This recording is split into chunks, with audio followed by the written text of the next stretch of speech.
की मीटिंग हुई, जानना चाहेंगे क्या कुछ इसमें एजेंडा था और कब तक एक्सपेक्टेशन अरे अभी तक आपके पास डिप्टी सीएम बैठे थे, कैबिनेट मिनिस्टर वो थे, उनसे ये सवाल पूछा नहीं आपने।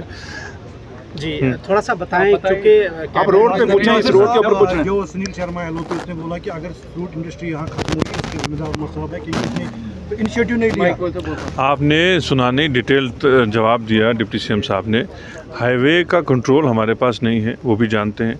चीफ मिनिस्टर साहब ने साफ कहा था कि अगर हाईवे वो नहीं मेंटेन कर सकते हैं तो दे दीजिए, हम डिप्टी सीएम साहब से करवा लेंगे, क्योंकि R&B इनके पास है, हम बेहतर कर लेंगे। लेकिन कंट्रोल उनका है, इल्ज़ाम हम पे है।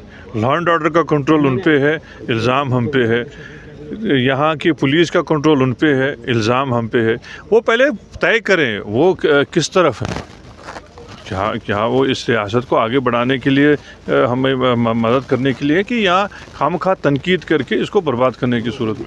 वो ये भी कह रहे हैं कि उमर साहब कह रहे हैं कि मैं वकील दे दूंगा महराज को, लेकिन फारूक साहब कह रहे हैं कि महराज की ही गलती है।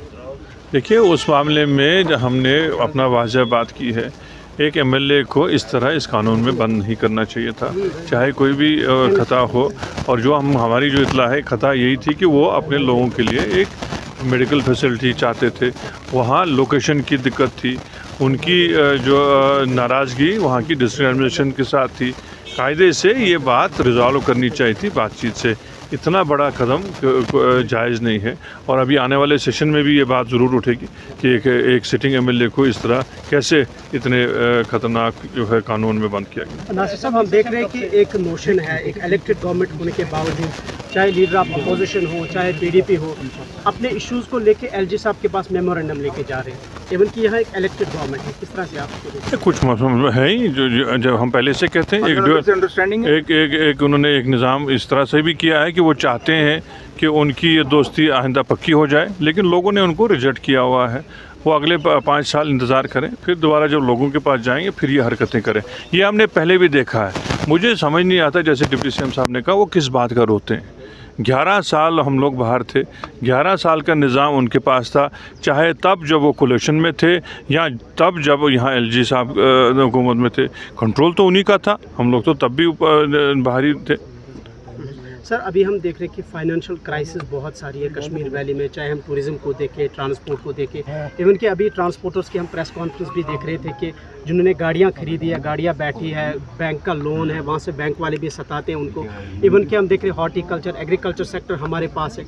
और अभी चूँकि इंजीनियर्स के साथ आप खड़े हैं, अभी हम देख रहे हैं कि बहुत सारे डिपार्टमेंट्स में AWS की पोस्टिंग खाली है, चार्जेस दिए गए हैं, एडिशनल चीफ सेक्रेटरी के पास फाइलें 1.5 साल से सॉरी तकरीर कर खत से लेकिन सवाल पूछ तो आपने यहाँ तो इकोनॉमी का सवाल पूछो। वो ये है कि हकीकती तौर पे जब टूरिज़्म यहाँ हिट हुआ अप्रैल में, सारा एक जो है हमारा निज़ाम दरम बरम हो गया।